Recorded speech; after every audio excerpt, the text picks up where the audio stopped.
రెండవ సమూయేలు గ్రంథం 11వ అధ్యాయం మొదటి వచనం చదవమా. వసంత కాలమున రాజులు యుద్ధమునకు బయలుదేరు సమయము దావీదు యోవాబును అతని వారిని ఇశ్రాయేలీయులందరినీ పంపగా వారు అమ్మోనీయులను సంహరించి రబ్బా పట్టణమును ముట్టడి వేసిరి. అయితే దావీదు యెరూషలేమునందు నిలిచెను. తలలు వంచి కళ్ళు మూసుకొని ప్రార్థన చేస్తాం. మా పరమ తండ్రి, మా దేవా, మీకు వందనాలు, స్తుతులు, స్తోత్రం నాయనా. ఈ ఉదయకాలము రెండవ సర్వీస్లో వాక్యమును ధ్యానించే గొప్ప భాగ్యము మాకు దయచేసినందుకు మీకు వందనాలు. నాతో పాటు ఈ ఉదయకాలం ఏకీవించిన ఒక్కొక్కరి కోసం, ప్రతి కుటుంబం కోసం ప్రార్థన చేస్తున్నాం. ఈ రూఫ్ కింద భౌతికంగా గ్యాదర్ అయ్యి కనిపెడుతున్నటువంటి వారు, ఆన్లైన్లో వారి స్థితిగతులను బట్టి దూర ప్రాంతాల నుండి కూడా కనెక్ట్ అయి ఉన్నాం. ప్రతి వ్యక్తి కోసం ఈ సమయంలో విజ్ఞాపన చేస్తూ ఉన్నాం. నజరేయుడైన యేసుక్రీస్తు గొప్ప నామమున ఈ దినపు మాట మాకు అనుగ్రహించండి. మేము వినవలసిన, నేర్చుకోవాల్సిన, గ్రహించవలసిన సంగతుల చేత మమ్మల్ని ఉజ్జీవింపజేయమని ప్రార్థిస్తున్నాం. క్రీస్తు యేసు గొప్ప నామమున ఈ దినమునకు అవసరమైనటువంటి మాట దయచేయండి. ప్రాణములు తెప్పరిల్ల చేసే మీ వాక్యము, ఇదిగో మా యొక్క ఆలోచనలను, తలంపులను పరిశోధించే వాక్యము చేత తృప్తిపరచమని ప్రార్థన చేస్తున్నాం నాయన. గ్రహించవలసిన సంగతులు, నేర్చుకోవాల్సిన సంగతులు, మార్చుకోవాల్సిన సంగతులు, అవలంబించి అనుసరించవలసిన సంగతుల చేత ఈ ఆఫ్టర్నూన్ మాతో మాట్లాడి అవసరమైనటువంటి కృప అనుగ్రహించమని ప్రార్థన చేస్తూ, ఈ దినపు కృప మాకు అనుగ్రహించమని ఏకీభవించిన వారందరి కోసం కూడా ప్రార్థన చేస్తూ ఉన్నాం. వినుటకు తగిన మనస్సు దయచేయండి. వింటూ ఉండగా అవసరమైనటువంటి పరిశుద్ధాత్మ కార్యం వారి హృదయాల్లో జరుగునుగాక. హృదయములలో గొప్ప పరివర్తన, మార్పు, రూపాంతరపరిచే మీ వాక్య ప్రత్యక్షత ఈ దినము వారి హృదయాలకు అందునుగాక. మీ వాక్యమునందలి సంతోషం ప్రతి ఒక్కరిలో పుట్టించమని ప్రార్థన చేస్తున్నాం నాయన. వాక్యమునందలి ఆశ పుట్టించమని ప్రార్థిస్తున్నాం తండ్రి. విశ్వాసంతో కూర్చొని వినుటకు ప్రతి వ్యక్తికి కృప దయచేయమని వేడుకుంటూ, నజరేయుడైన యేసుక్రీస్తు నామమున బోధిస్తున్నటువంటి, ఇదిగో నిలబడినటువంటి నన్ను మీ కృపను బట్టి బలపరచమని ప్రార్థిస్తున్నా. మాట్లాడవలసినటువంటి విషయాలు, క్రీస్తును గురించిన మర్మం ఉన్నది ఉన్నట్టుగా ప్రకటించడానికి అవసరమైన అనుకూలమైన సమయాన్ని మాకు అనుగ్రహించమని మరొకసారి వేడుకుంటూ, స్తుతించి, ఆరాధించి ప్రార్థిస్తున్నాము తండ్రి. ఆమెన్. దేవునికి స్తోత్రం కలుగునుగాక. రెండవ సమూయేలు గ్రంథం 11వ అధ్యాయం మొదటి వచనం. ఎంతమందికి ఈ 11వ వచనం తెలుసు? రెండవ సమూయేలు గ్రంథం 11వ అధ్యాయం ఈ అధ్యాయం బాగా తెలిసిన వాళ్ళు చెయ్యి బాగా ఎత్తండి కొంచెం పైకి. Thank you. 1, 2 లేసాయి. దావీదు దేవుని అనండి గట్టిగా, హృదయానుసారుడైనటువంటి దావీదు, భక్తుడైన దావీదు, దేవుని హృదయానుసారుడు అనబడుతున్న దావీదు, ఈ అద్భుతమైనటువంటి క్యారెక్టర్. ఇంకో మాట చెప్పాలంటే, ఈయనని దేవుడు ఎంతగా వాడుకున్నాడంటే, ఈయనని ఒక స్కేల్ లాగా వాడుకున్నాడు దేవుడు. ఎలాగా? ఒక కొలమానం. అంటే ఆయన తర్వాత రాజులైన వాళ్ళందరినీ ఎవరిని పెట్టి కొలిచాడు దేవుడు అంటే, దావీదును పెట్టి కొలిచాడు. ఇదిగో ఈ వ్యక్తి దావీదులాగా ఉన్నాడు, దావీదులాగా జీవించాడు. ఇదిగో ఈ వ్యక్తి దావీదులాగా అస్సలు చేయలేదు. ఇలాగా దావీదును ఒక కొలమానంగా వాడుకున్నాడు. అంతేకాదు, ఈయన గురించి మాట్లాడాలంటే, దేవుని హృదయానుసారుడు, నా ఇష్టానుసారుడని దేవుని చేత పిలువబడినవాడు. అంతేకాదు, ఇంకొక మాట చెప్పాలంటే, ఆయన జీవిత కాలంలో ఆయనంత యథార్థవంతుడు ఎవరు లేరు. ఇన్ని తరాలు గడిచిపోయినా దాదాపుగా దావీదు ఈ భూమి మీద జీవించింది ఎప్పుడంటే 3000 సంవత్సరాలకి అయిపోయింది. అయినా కూడా ఆయన సింహాసనమును కూర్చున్నటువంటి ఆయన సింహాసనానికి ఉన్నటువంటి మహిమ ఇంకా తగ్గిపోలేదు. దేవుడు అంతగా ఘనపరిచాడు. హల్లెలూయా. దేవుడు తన యందు భయభక్తులు గల వారిని అన్ని తరాలకు హెచ్చిస్తాడు. లాస్ట్ వీక్ అనుకుంటాను మనం మాట్లాడుకున్నాం ఒక మాట, తేనెటీగల గురించి మాట్లాడుకున్నాం, గుర్తుందా? తేనెటీగ ఒక ఈగ ఎన్ని రోజులు బతుకుతుంది?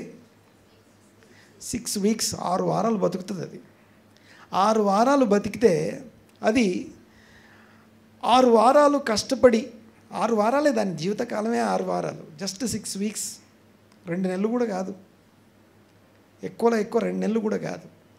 అంత బ్రతికే జీవితకాలంలో అది ఎంత తేనె సమకూర్చుతుందో తెలుసా? ఎంత?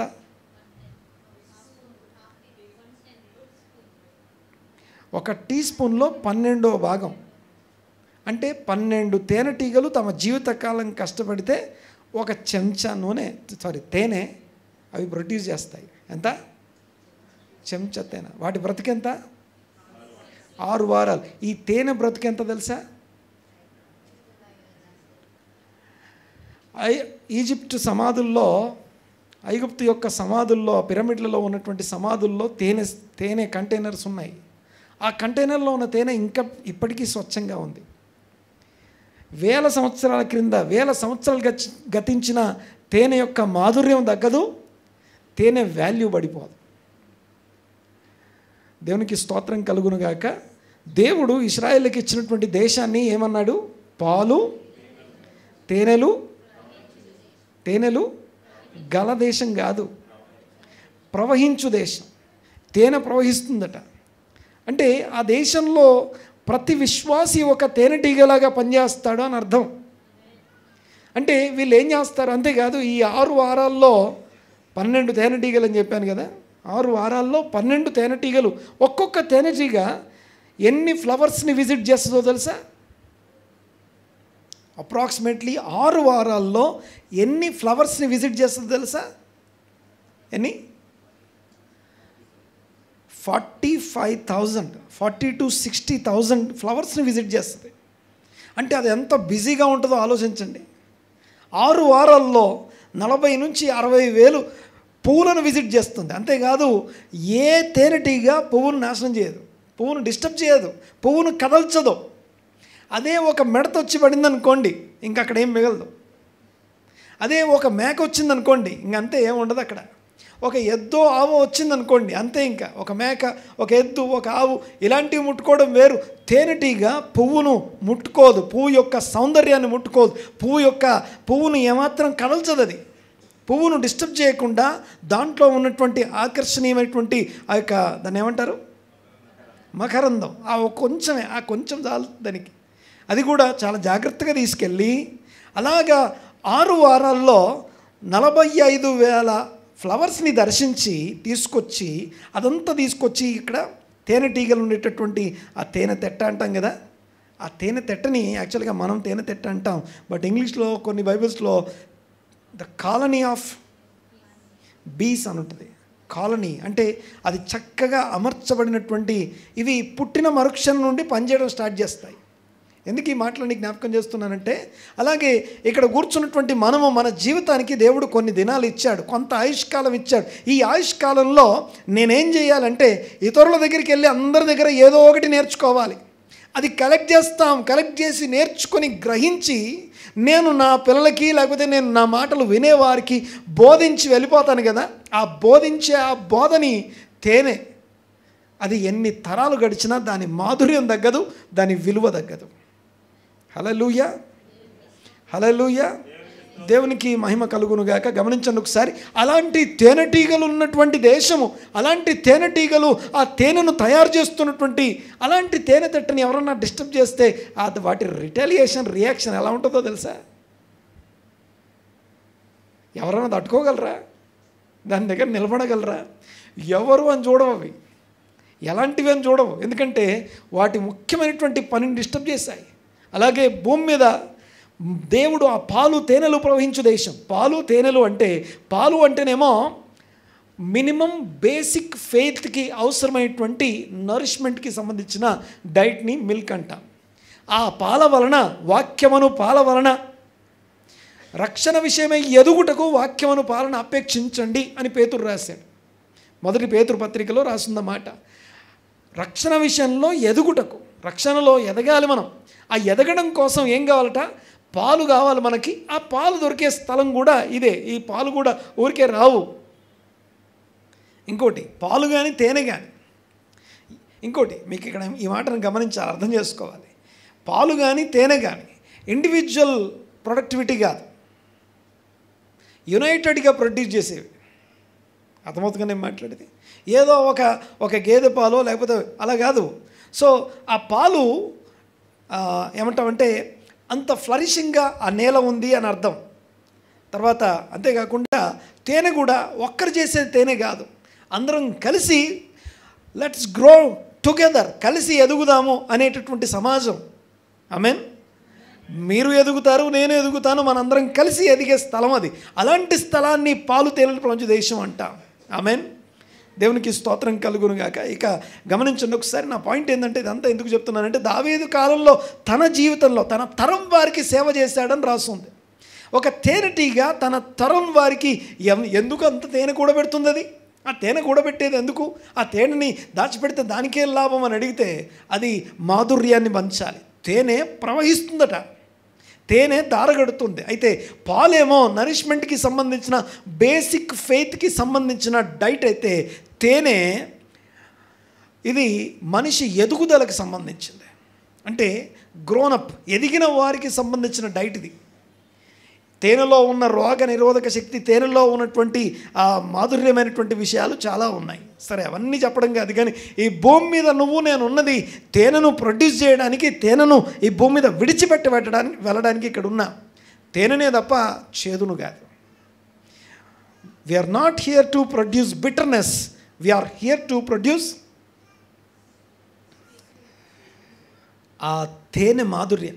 ఆ తేనె మాధుర్యం దేవుని వాక్యాన్ని తింటూ, ఆ వాక్యాన్ని మనం అనుభవిస్తూ ఉంటే, అనుసరిస్తూ ఉంటే, దాంట్లో నుంచి మనకు తేనె ప్రొడ్యూస్ చేయగలం. ఆమె అనండి గట్టిగా. దేవునికి మహిమ కలుగునుగాక. అందుకనే ఒక మాట రాస్తుంది మనకి, 19వ కీర్తనలో రాస్తుంది, నీ మాటలు, నీ వాక్యము జుంటి తేనె దారల కన్నా మధురమైనవి, కోరదగినవట. ఆ కోరదగినటువంటి శ్రేష్టమైనటువంటి తేనె మన జీవితాల్లో మనము ప్రొడ్యూస్ చేసే వారంగా మారుదుముగాక. ఆమేన్. దేవునికి స్తోత్రం. అయితే అలాంటి తేనెను, మాధుర్యాన్ని విడిచినటువంటి వ్యక్తి దావీదు. ఈ దావీదు యొక్క గొప్ప జీవితం అంతా కూడా విజయాలు, మేలులు, తర్వాత అద్భుతమైనటువంటి ఆశీర్వాదకరమైనటువంటి వ్యక్తిన. అలా అని చెప్పి కేవలం సుఖం అనుభవించినోడు ఏం కాదు. అసలు దేవుని మార్గం అంటేనే ఇరుకైన మార్గం అనండి ఒకసారి మాట. ఇరుకైన మార్గంలో ప్రవేశించుటకు ప్రయాసపడండి అనండి ఒకసారి మాట.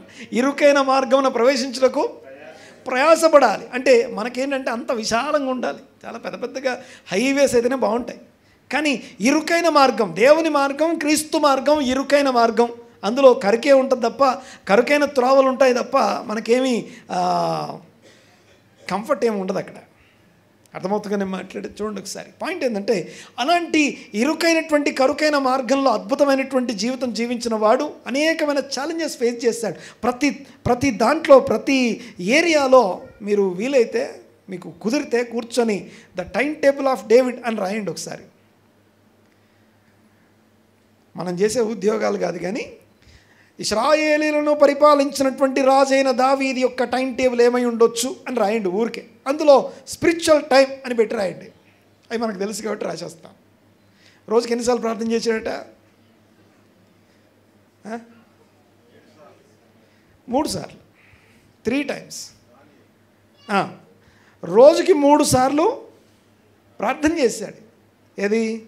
మార్నింగ్ బ్రేక్ఫాస్ట్, మధ్యాహ్నం లంచ్, నైట్ డిన్నర్. అప్పుడు కాదండి, ప్రార్థన అంటే ప్రార్థనే. తర్వాత ఆయన ఆరాధన ఎన్నిసార్లు చేశాడు తెలుసా? స్తుతి ఆరాధన. ఇప్పుడు చెప్పాలి, 7 టైమ్స్. స్తుతి ఆరాధన చేసిందేమో మైక్ ఇచ్చి స్టేజ్ ఇచ్చి పాడమంటేనే కష్టం. ఆయన ఏమీ లేకుండానే రోజుకి 7 మార్లు కృతజ్ఞత స్తుతి ఆరాధన చేసేవాడు. రోజుకి 3 మార్లు ప్రార్థన చేసేవాడు. ఇక అయిపోయాయి టైం టేబుల్ అంతా. ఇంకేముంది, ఇంకా రోజంతా అయిపోయింది కదా, ఇంకా మిగతా టైం ఏం పని చేస్తాం. కానీ ఆయన ఏర్పాటు చేసిన విషయాలు, ఆయన జ్ఞానము, ఆయన ధ్యానము, ఇవన్నీ కూడా ఇప్పటికీ మనం మాట్లాడుకుంటున్నాం. యెహోవా ధర్మశాస్త్రమునందు దివారాత్రము ఆనందించు, దాన్ని ధ్యానించువాడు ధన్యుడు అని రాశాడు, అనుభవించి రాసినవాడు.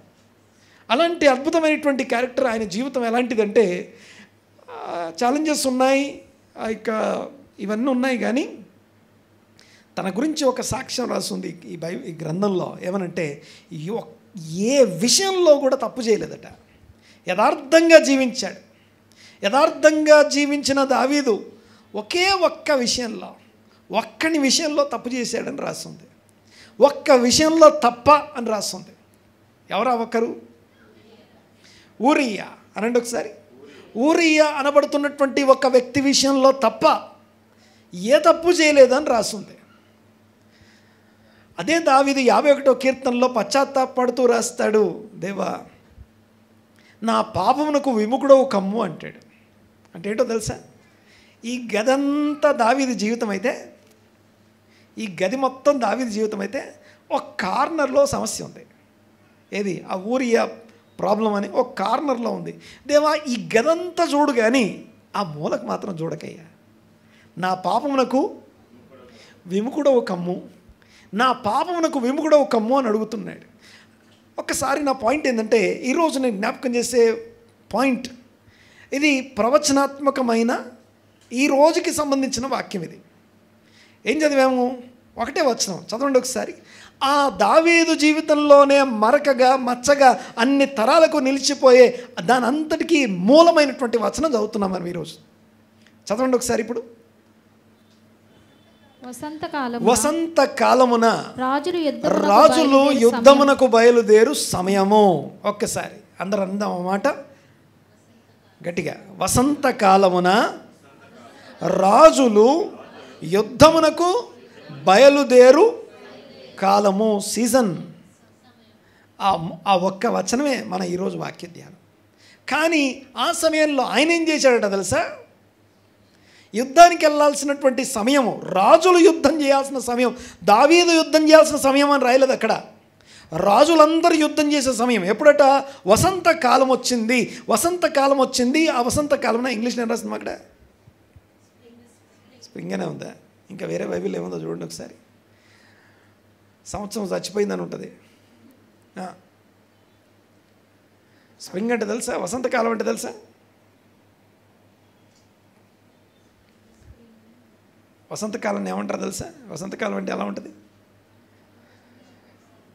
అమ్మా? అప్పుడే చిగురు వస్తుంది. అంతకుముందు ఏమవుద్ది? వసంత ఋతువు కంటే ముందుండే ఆ సీజన్ ఉంటుందిగా, అప్పుడు ఏమవుతాయా అమ్మా? దొరికిందా? After the year was expired. సంవత్సరం చచ్చిపోయిందట. సంవత్సరం చనిపోయిన తర్వాత, సంవత్సరం అయిపోయిన తర్వాత, ఇప్పుడు మనం ఏ సంవత్సరంలో ఉన్నాం? 2025. ఈ బైబిల్ నెలలో, బైబిల్ సంవత్సరంలో 5786కి వచ్చాం కదా. అంటే ఎన్ని రోజులు అయింది వచ్చి? 2 రోజులు అయితే నెల అయిపోద్ది, మొదటి నెల అయిపోద్ది. అంటే సంవత్సరం, కొత్త సంవత్సరం ప్రారంభమైంది. అంటే పాత సంవత్సరం ఏమైందన్నమాట? పాత సంవత్సరం చనిపోయి కొత్త సంవత్సరం వచ్చింది, పుట్టింది కొత్త సంవత్సరం. అయితే రాజులు వసంతకాలం అనండి ఒకసారి.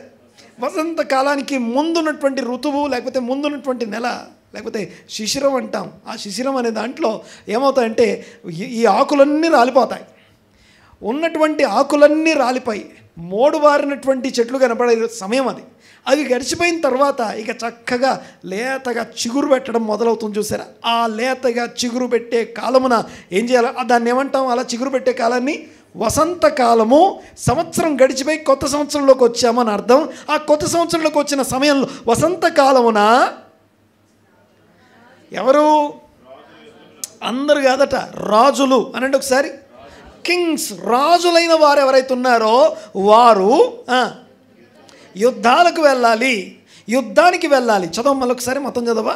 వసంతకాలమున రాజులు యుద్ధమునకు బయలుదేరు సమయమున దావీదు యోబాబును అతని వారిని ఇశ్రాయేలునందరినీ పంపగా ఇశ్రాయేలీలందరినీ పంపించాడట యుద్ధానికి. ఇశ్రాయేలీలందరినీ యోబాబునిచ్చి పంపించాడు. యోబాబు. యాక్చువల్గా వాక్యం స్టార్ట్ చేసే ముందు ఈ మాట చెప్తా. వాక్యం స్టార్ట్ చేసేటప్పుడు నేను ముందు మెడిటేట్ చేసిన వాక్యం ఏంటో తెలుసా? ఈరోజు చెప్పడం కోసం తల్లి అయిన దెబోరా అని చెప్దాం అనుకున్నా. ఇశ్రాయేలు తల్లి అయిన దెబోరా అని చెప్పాలి. సరే దెబోరా చెప్తామని చెప్పి దాని గురించి చదువుతూ ప్రార్థన చేస్తూ ఉన్నాను. కొంతసేపు అయిన తర్వాత ఇంకోటి కనిపించింది. అనాథ కుమారుడైన షమ్గర్ అని కనిపించింది. అనాథ కుమారుడైన షమ్గర్ అని కనిపించింది. సరే షమ్గర్ని వద్దులే, దెబోరా వద్దులే, షమ్గర్ వద్దులే అనుకున్నాం. కానీ లాస్ట్కి యోవాబు వచ్చాడు.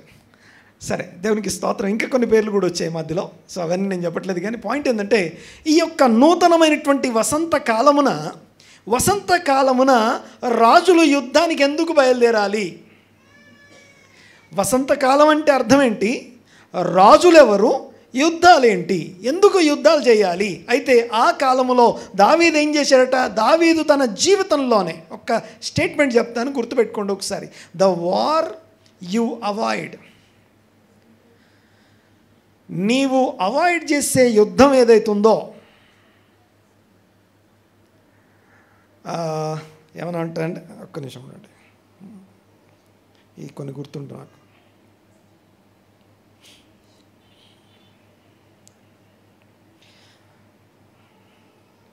The war you avoid become the war you lose. ఏ యుద్ధాన్నైతే నువ్వు యుద్ధం చేయడం చేతులు ఎత్తేస్తావో అదే యుద్ధంలో ఓడిపోతావు. నీకు విషయం తెలుసా? యోవాబునిచ్చి ఇశ్రాయేల్ అందరినీ యుద్ధానికి పంపించాడు. ఎవరు? దావీదు. వాళ్ళందరూ గెలిచారు. కానీ ఎవరు ఓడిపోయారు? దావీదే ఓడిపోయాడు. మనం అవాయిడ్ చేసే యుద్ధాలు మనం ఓడిపోయే యుద్ధాలుగా మిగిలిపోతాయి. దేవునికి స్తోత్రం కలుగునుగాక. వసంతకాలమున రాజులు యుద్ధం చేసే సమయంలో ఈ రాజు అయినటువంటి దావీదు తన జీవితకాలంలో దేవుని హృదయానుసారుడు, దేవుని ఇష్టానుసారుడు, దేవుని శాశ్వత కృప ఎవరికి చూపించకపోయినా దావీదు కుమారుడైనందుకు వాళ్ళ కృప ఉంటుందండి. శాశ్వతమైనటువంటి కృప. నీ పిల్లల తరాలకి శాశ్వతమైన కృప చూపిస్తానని దేవుని నుంచి వరం పొందినంత అంత ఆత్మీయ జీవితం కలిగిన వాడు తన జీవిత కాలంలోనే చేసిన ఒకే ఒక్క తప్పు అని ఏదైతే మాట్లాడుకుంటున్నామో ఆ తప్పు జరగడానికి కారణం ఏంటంటే అది వసంతకాలము. రాజులు యుద్ధం చేయాల్సింది. ఆ యుద్ధానికి వెళ్లకుండా రిలాక్స్డ్గా కూర్చున్నాడు, రిలాక్స్డ్గా పడుకున్నాడు, లేటుగా లేచాడని రాసి ఉంటుంది. ఉదయాన్ని లేవాల్సిన వాడు లేటుగా లేచాడు అని రాసి ఉంటుంది. సరే, ఇంతకీ వసంతకాలం అంటే అర్థం ఏంటి? రాజులు ఏ యుద్ధాలు చేస్తారు, ఎలాంటి యుద్ధాలు ఉంటాయి రాజులు అంటే, దీనికి మనకేమన్నా కనెక్షన్ ఉందా? ఇది మన ఈరోజు ధ్యానానికి మనకు అవసరమైనటువంటి వాక్యం. నంబర్ 1, మొదటిది వసంతకాలం. వసంతకాలం అన్నట్టు ఒకసారి బైబిల్లో వసంతకాలము అనే మాట ఎక్కడెక్కడ రాసి ఉంది అని అడిగితే, వసంతకాలం అంటే చెప్పాను కదా, వసంతకాలం అంటే ఒక సీజన్. ఆ సీజన్లో ఆ యొక్క చెట్లన్నీ కూడా నూతనపరచబడతాయి, నూతనమైపోతాయి. అయితే యూదులకి 4 న్యూ ఇయర్లు ఉంటాయి. ఎన్ని 4 న్యూ ఇయర్లు ఉంటాయి. ఒకటి స్పిరిచువల్ న్యూ ఇయర్ అనండి ఒకసారి. స్పిరిచువల్ న్యూ ఇయర్ నీసాను మాసంలో వస్తుంది, పస్కా పండుగ ముందు. తర్వాత జనరల్గా భౌతికంగా ఉండే హిస్టారికల్ న్యూ ఇయర్, ఇదేమో నిన్న వచ్చింది మనకి. ఇవి 2 కాక ఇంకో 2 ఉన్నాయి. ఆ రెండింటిని ఏమంటారంటే, కావాలంటే మీరు వెతుక్కోండి, మీకు కనబడిపోతాయి. చెట్లకు న్యూ ఇయర్ ఉంటుంది, ఈ జంతుజాలం వీటికి ఒక న్యూ ఇయర్ ఉంటుంది. మొత్తం 4 న్యూ ఇయర్స్ ఉంటాయి. యూదులకు ఎన్ని న్యూ ఇయర్స్ ఉంటాయి? 4 ఉంటాయి. ఇక్కడ మనతో మాట్లాడేది ఆఫ్టర్ ద ఇయర్ ఎక్స్పైర్డ్, అనగా సంవత్సరం చనిపోయి కొత్త సంవత్సరం వచ్చింది అని రాశాడు కేజీవి బైబిల్లో. ఇంకా కొన్ని బైబిల్స్లో కూడా అదే మాట రాస్తుంది. అంతేకాకుండా చనిపోవడం అని కాదు, కానీ సంవత్సరం తెషువా రిటర్న్ వచ్చింది అని రాసి ఉంటుంది. అంటే సంవత్సరం సంవత్సరములు జరుగుతుండగా ఆయన తన కార్యమును నూతనపరుస్తాడ. సంవత్సరం మారిపోయే సమయం అన్నమాట. అలాంటి సందర్భంలో సమయము ఓకే, ఇక్కడ చూడండి ఒకసారి, మరి వసంతకాలము మరి ఇప్పుడు ఉందా ఈ సమయంలో? మరి ఇది వసంతకాలం అంటే ఏమంటారు మీరు? ఇది వసంతకాలమా? కాదుగా. ఏ కాలం ఇది? అబౌట్ శీతాకాలంలోకి ఎంటర్ అయిపోతాం. వర్షాకాలం అయిపోయి శీతాకాలంలోకి ఎంటర్ అవుతున్నాం మన టర్మినాలజీ ప్రకారం. కానీ వసంతకాలం ఎప్పుడు వస్తుంది అని అడిగితే స్పిరిచువల్గా వసంతకాలం ఎప్పుడు? ఇది మొదటి ప్రశ్న. ఆత్మీయంగా వసంతకాలం ఎప్పుడు అనేది మొదటి ప్రశ్న. చెప్పండి ఒకసారి, మీకేమైనా తెలుసా ఆత్మీయంగా వసంతకాలం ఎప్పుడు వస్తుందో? సంవత్సరం ఏమో సంవత్సరానికి ఒకసారి వస్తుంది వసంతకాలం, సంవత్సరానికి ఒకసారి వస్తుందేమో. కానీ స్పిరిచువల్గా వసంతకాలం ఒకేసారి వస్తుంది. అది ఎప్పుడు వస్తుందో చెప్తాను చూడండి ఒకసారి. దీని గురించి 3 సువార్తల్లో రాస్తుంది. మత్తయి సువార్త, మార్కు సువార్త, లూకా సువార్త. 3 విషయాల్లో కూడా, మూడిట్లో కూడా ఒకటే టాపిక్ రాస్తుంది. ఏంటా మాట చూడండి ఒకసారి. మొదటిగా ఈ మాట చదవండి ఒకసారి. మత్తయి సువార్త 24వ అధ్యాయం 32వ వచనం. మత్తయి సువార్త 24వ అధ్యాయం 32వ వచనం. రాకడను గురించినటువంటి దినాలు, ప్రభు యొక్క యుగ సమాప్తి గురించినటువంటి సంగతులు, ఆ యొక్క అంత్య దినాల్లో జరగబోయే విషయాలు, 3 వేర్వేరు అంశాలు. అంత్య దినాలు అనే అంశం. అంత్య దినాలు అనండి ఒకసారి కొంచెం గట్టిగా. అంత్య దినాలు ఎప్పుడు స్టార్ట్ అవుతాయి? అంత్య దినాలు ఎప్పుడు స్టార్ట్ అవుతాయి?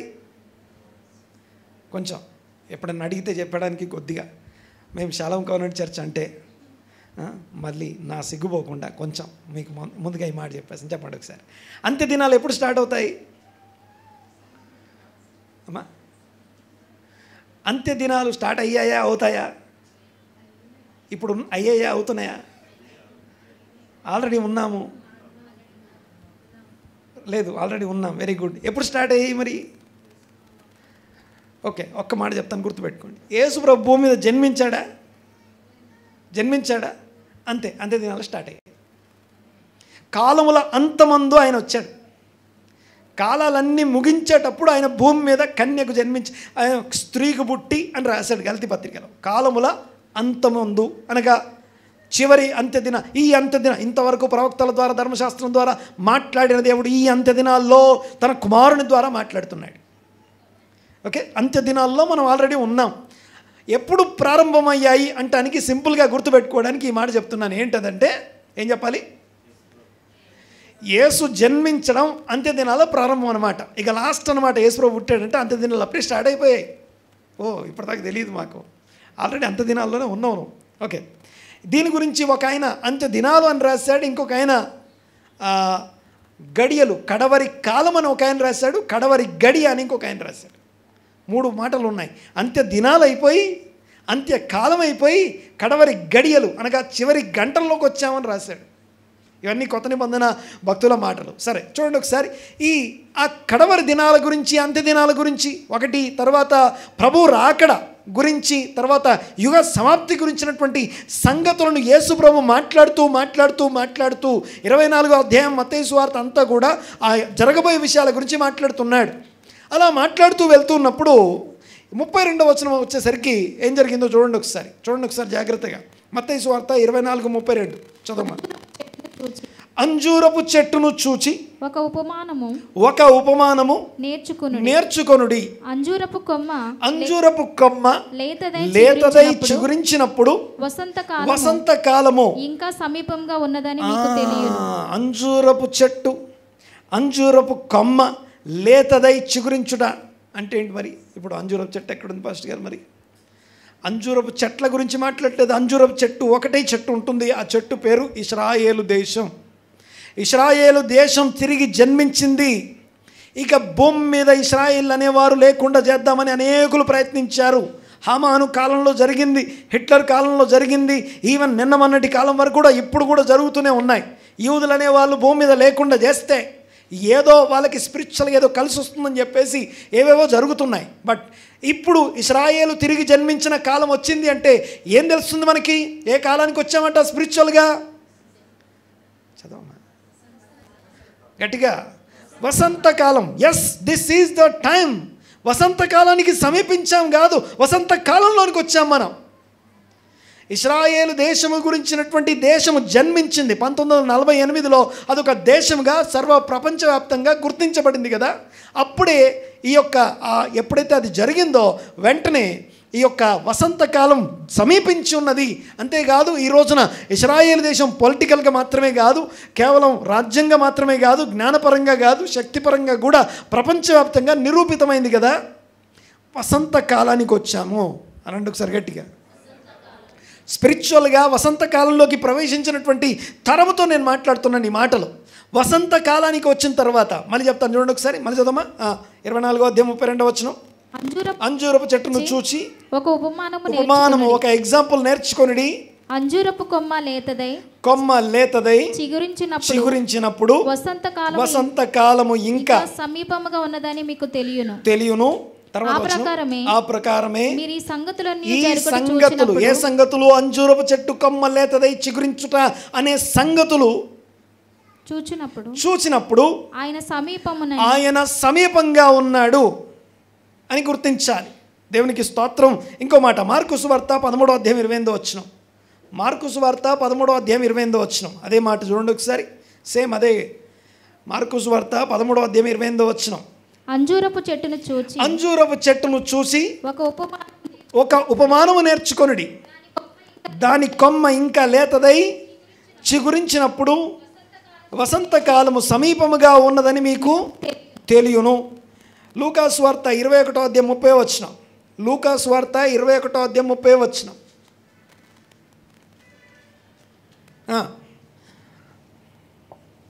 29 చదువు. మరియు ఆయన వారితో ఉపమానం చెప్పెను. అంజూరపు వృక్షమును సమస్త వృక్షాలను చూడండి. అవి చిగురించుట చూచినప్పుడు వసంతకాలం అప్పుడే సమీపమైనని మీ అంతటా మీరే తెలుసుకొందురు కదా. చాలు. దేవునికి స్తోత్రం కలుగునుగాక. ఇశ్రాయేలు రాజ్యము అది పొలిటికల్గా రాజ్యంగా ఎదిగింది అంటే ఫలించాల్సిన అవసరం లేదండి.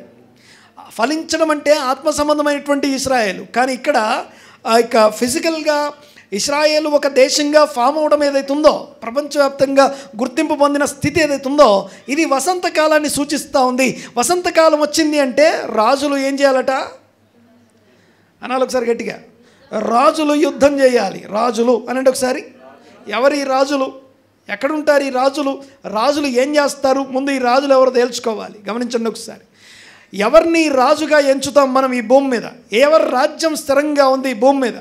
ఒక్క దావీదుకి చెప్పబడింది, దావీదు నీ రాజ్యం తరతరాలకి స్థిరపరచబడుతుంది. యేసు ప్రభు గురించి ఆయన భూమి మీద జన్మించే ముందు మరియతో గాబ్రియల్ దూత చెప్తూ తన తండ్రి అయిన దావీదు సింహాసనాన్ని ఎక్కుతాడు అని చెప్తున్నాడు. తన తండ్రి అయిన దావీదు సింహాసనాన్ని, అనగా దావీదు సింహాసనం మీద కూర్చోబోయే దావీదు కుమారుడుగా యూదుల రాజుగా పుట్టేవాడు అని ఆయన ప్రవచించబడ్డాడు, చెప్పబడ్డాడు. అంతేకాదు ఆయన పుట్టినప్పుడు ఆయనను దర్శించడానికి ఆత్మీయంగా చూసి, అనగా నక్షత్రాన్ని చూసి రాజును వెతుక్కుంటూ వెళ్ళారు. రాజును వెతుక్కుంటూ రాజకోటల్లో వెతుక్కుంటూ వెళ్ళారు. కానీ ఈ రాజు రాజకోటల్లో ఉండే రాజు కాదు. ఈ భూమి మీద ఆయన ఎలాంటి రాజును గమనించండి ఒకసారి. ఈ రాజు ఎందుకు ఈయన రాజు అనే మాట ముందు, క్రీస్తు ప్రభు మాత్రమే యూదుల రాజు, నిరంతర రాజు, తరతరములకు రాజు, యుగయుగములకు రాజు. ఆయన కిరీటము శాశ్వతం, ఆయన సింహాసనము సర్వశాశ్వతం. అంటే ఏదో ఒక రోజున ఆయన రాజ్యం అంతమయ్యేది కాదు అని అర్థం. అంతేకాదు అప్పుడెప్పుడో అనేక వేల సంవత్సరాల కింద నెబుకద్నెజర్ రాజు కళ చూశాడు. ఒక కళలో ఒక గొప్ప విగ్రహం కనపడింది. ఆ విగ్రహానికి తలేమో బంగారంతో ఉంది, తర్వాత వెండి, తర్వాత ఇత్తడి, తర్వాత ఇనుము, బురద కలిసి ఉన్నాయట. ఒక విగ్రహం కనిపించింది. అయితే ఆ రాజుకు చెప్పబడింది, ఇదిగో నీ రాజ్యం, ఈ బంగారు రాజ్యం శిరస్సు రాజ్యం అని చెప్పాడు. బంగారంగా ఉన్నటువంటి రాజ్యం నెబుకద్నెజర్ రాజ్యం, అనగా బబులోను సామ్రాజ్యం. బబులోను సామ్రాజ్యం తర్వాత నీ అంత మహిమ, అనగా బంగారం అంత విలువైంది కాదు కానీ ఇంకొంచెం తక్కువైనటువంటి మహిమ కలిగిన వెండంత రాజ్యం ఇంకోటి రాబోతోంది. ఆ రాజ్యాన్ని ఏమంటామంటే మాదీయ పారసీక రాజ్య కూటమి అంటాం, పర్షియన్ కింగ్డమ్ అంటాం. బాబిలోనియన్ కింగ్డమ్ అనేది గోల్డ్ అయితే, వెండి అనేది ఏం కింగ్డమ్? Persian Kingdom. దాని తర్వాత ఇంకొంచెం కిందికి వస్తే ఇనుము ఇత్తడి అంటాం. ఇది వచ్చేసి ఇక గ్రీకు లేకపోతే రోమన్ కింగ్డమ్ అంటాం. దాని తర్వాత ఇప్పుడు ప్రపంచవ్యాప్తంగా ఉన్నటువంటి రాజ్యం ఇనుము, బురద అనండి ఒకసారి. అంటే ఏంటో తెలుసా? ప్రపంచవ్యాప్తంగా ఉన్నటువంటి ప్రజాస్వామికమైనటువంటి దేశాలు రాజ్యం ఏదైతుందో, ఈ రాజ్యం ఏదైతుందో ఇది పాదాలు అని రాస్తుంది. అయితే ఈ దర్శనంలో ఆయన ఇంకొకటి చూశాడు. ఇది అనేక వేల సంవత్సరాల క్రింద తన తరువాత ఏం జరగబోతుందో ఆలోచిస్తూ చింతిస్తూ నిద్రపోయాడు ఆయనకి కళ చూపించాడు దేవుడు. అయితే ఆ రాజ్యంలో ఒకసారి ఆ కళలో మీరు గమనిస్తే, ఒకటి బాబిలోనియన్ కింగ్డమ్ అయిపోయింది, దాని తర్వాత పర్షియన్ కింగ్డమ్ అయిపోయింది, దాని తర్వాత గ్రీక్ కింగ్డమ్ అయిపోయింది. సర్వప్రపంచాన్ని జయించిన గ్రీకు రాజు అని చెప్పి మాట్లాడుకుంటాం. ఇప్పుడు కూడా మనం వేసుకునే మనం మాట్లాడే భాషలో కావచ్చు, మనం యూజ్ చేసే టర్మినాలజీలో కావచ్చు, వస్త్రధారణ, గ్రీక్ యొక్క కల్చర్, గ్రీక్ యొక్క సిస్టమ్ ప్రపంచవ్యాప్తంగా రుద్దుబడి ఉంది. ఒక ట్యాబ్లెట్ పేరు చెప్తే గ్రీకు దగ్గరికి వెళ్ళిపోతాం మనం. గ్రీకు లేదా రోమన్ అంటాం, లాటిన్ ఆ పదాలే మనం వాడేది. మనం యూజ్ చేసే ఇంగ్లీష్ కూడా వాటి బై ప్రోడక్టే. అర్థమవుతుందని మాట్లాడే. సరైన పాయింట్ ఏంటంటే, ఇవన్నీ అయిపోయిన తర్వాత చివరి కింగ్డమ్ అని దేని గురించి రాస్తుందంటే ప్రజాస్వామికమైనటువంటి కింగ్డమ్. ఈ ఇనుము బురద పొసగదవి. ఇనుము బురద కలుస్తాయా? కలవదు. ఇనుము బురద రెండు కలిసి ఉన్నట్టుగా ఇప్పుడున్న రాజ్యం ఉందట. రాజ్యంలాగానే ఉంటుంది, కానీ ఇనుము బురద కలిసిపోయి ఉన్నాయి. అయితే ఆ పాదముల మీదకి వచ్చి ఒక చేత తీయబడినటువంటి ఒక చిన్న రాయి తీయబడిందట.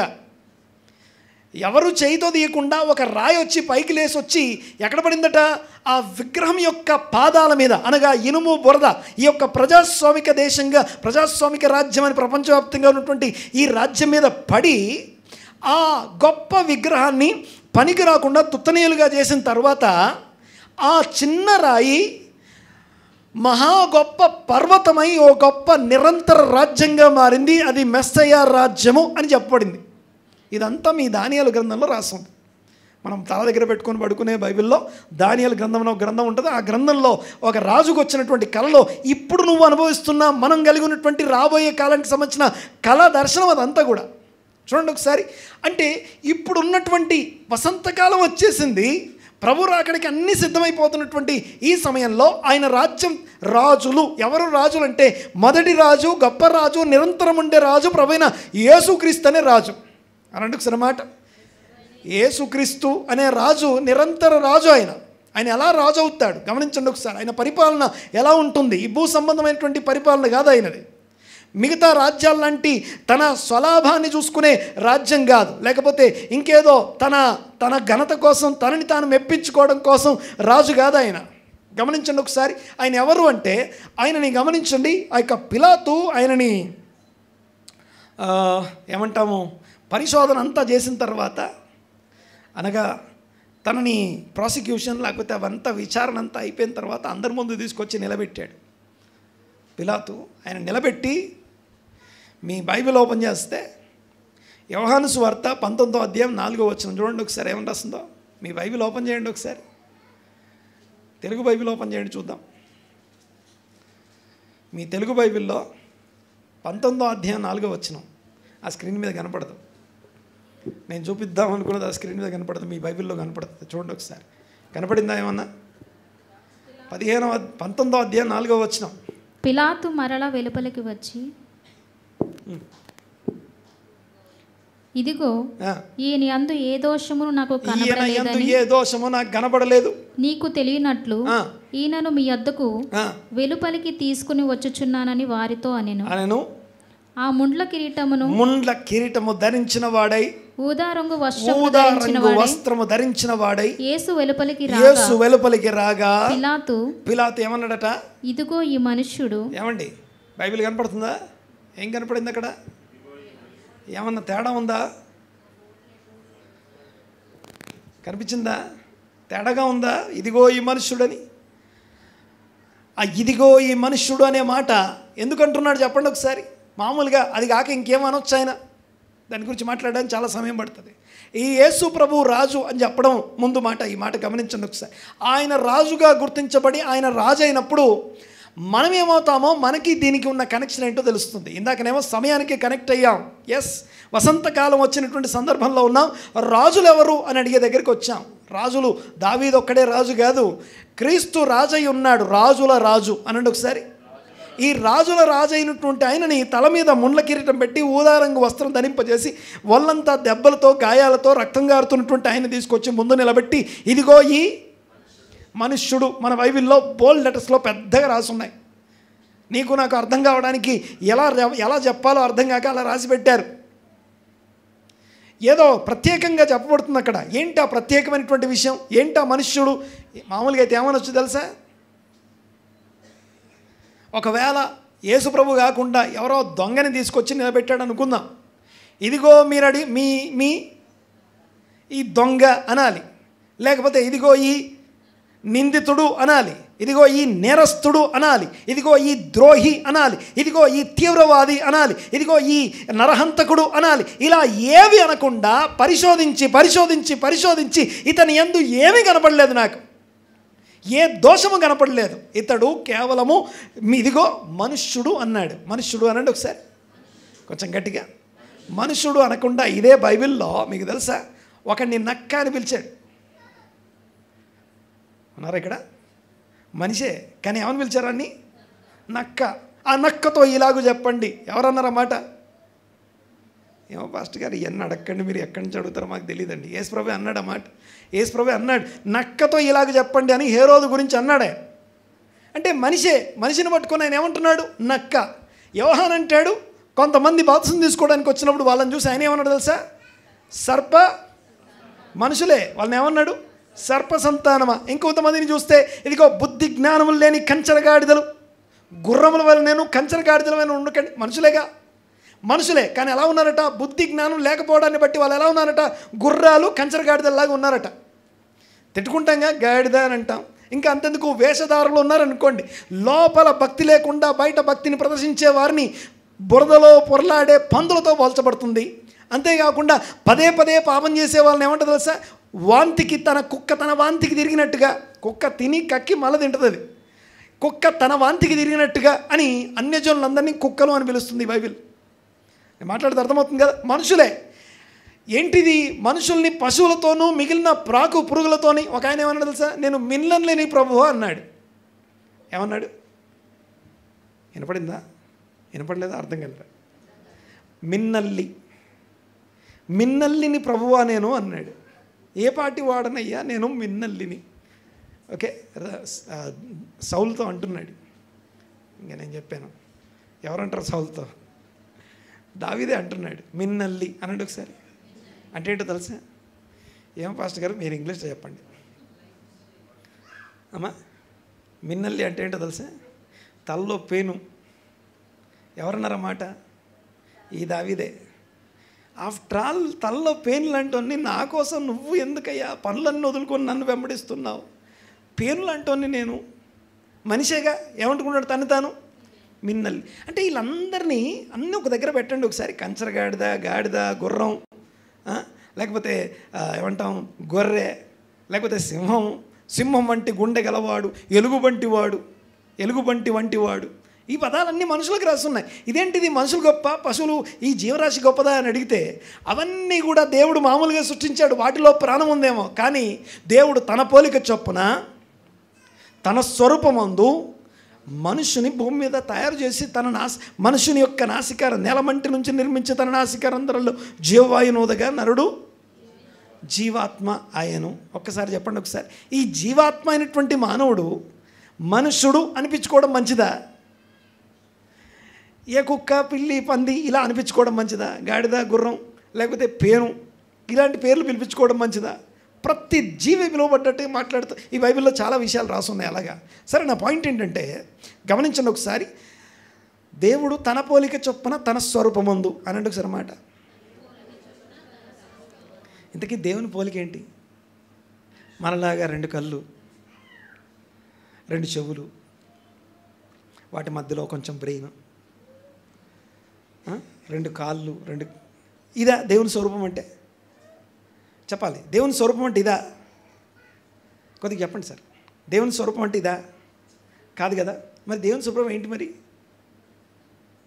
మనలాగా హెయిర్, మనలాగా డ్రెస్, మనలాగా కాళ్ళు, మనలాగా హైటు, మనలాగా ఉంటాడు అనుకుంటున్నారా? దేవునికి ఏ రూపము లేదు, నిరాకారుడు అనండి ఒకసారి. ఆయనకి ఏ ఆకారం లేదు, ఆయనకి ఏ స్వరూపం లేదు. మరి అలాంటి ఆయన నా స్వరూపమందు నా పోలిక చొప్పున అని ఎందుకన్నాడు? పాయింట్ ఏంటంటే పైన కనిపించే రూపం కాదు. నేను పై రూపమును లక్ష్య పెట్టను, ఎందుకంటే పై రూపానికి నాకు ఏ సంబంధం లేదు. అంతరంగం ఏంటి? అంతరంగం అంటే గమనించండి ఒకసారి. దేవునికి రూపం లేదు, కానీ దేవునికి గుణాతిశయాలు ఉన్నాయి. గుణాతిశయాలు, అట్రిబ్యూట్స్ అనండి ఒకసారి. గుణాతిశయాలు అనండి ఒకసారి. ఆయన గుణాతిశయాలు ఏంటి అంటే న్యాయము, కనికరము, విశ్వాస్యత అనండి ఒకసారి. ఇంకొంచెం గట్టిగా. న్యాయము, కనికరము, justice, righteousness, kindness and faithfulness, ఇవన్నీ కూడా దేవుని గుణాతిశయాలు. నా పోలిక చొప్పునంటే అవి నాలో నీలో ఉంటే ఆ పోలిక నిలబడుతుంది. కానీ అసలు విషయం ఏంటంటే ఆదాము ఆ పోలిక కోల్పోయాడు. ఆదాము ఆ పోలిక కోల్పోతే ఇక్కడ ఉన్నటువంటి యేసు ప్రభువును పట్టుకొని ఒక పిలాతు అనబడుతున్నటువంటి ఒక అన్యుడైన వాడు, దేవుని గురించి ఏమాత్రం ఎరగనటువంటి వాడు, ఇదిగో ఈ మనుష్యుడు అంటున్నాడు. అంటే ఇంకా వేరే ఏ పేరు పిలవకుండా ఏదో ఒక నేరస్తుడిగానో లేకపోతే తను చేసినటువంటి విషయాల్ని తన మీద మోపాలనుకోవట్లేదు, అలా మోపడానికి ఏమీ కనపడలేదు. పోనీ అలా కాదని చెప్పి ఏదో ఒక జీవి పేరు పెట్టి పిలుద్దామంటే అలా లేదు, మనుష్యుడు అని పిలుస్తున్నాడు. అంతేకాదు యూదులకు రాజు, మీ రాజీనా అని పరిచయం చేస్తున్నాడు. దేవునికి స్తోత్రం కలుగునుగాక. చూడండి ఒకసారి. అంటే ఇదే యేసుప్రభు గురించి వాక్యం ఏం చెప్తుందంటే, పౌలు ఏమంటాడంటే కడపటి ఆదాము అన్నాడు. అనండి ఒకసారి, అనండి ఒకసారి గట్టిగా. అంటే మొదటి ఆదాములో ఏవే ఉన్నాయో నీ పోలిక చొప్పున నీ స్వరూపమందని ఏవైతే వ్రాయబడ్డాయో వాటన్నిటి యొక్క నెరవేర్పు ఇక్కడ రాస్తుంది. దేవునికి స్తోత్రం కలుగునుగాక. మొదటి ఆదాము యొక్క పోలిక, మొదటి ఆదాములో ఉండవలసినటువంటి ఆ యాట్రిబ్యూట్స్ ఏవైతే రిఫ్లెక్ట్ చేసే యాట్రిబ్యూట్స్ ఉన్నాయో ఆ యాట్రిబ్యూట్స్ అన్నీ కూడా రిఫ్లెక్ట్ చేస్తున్నారు. రండి ముందుకు రండి.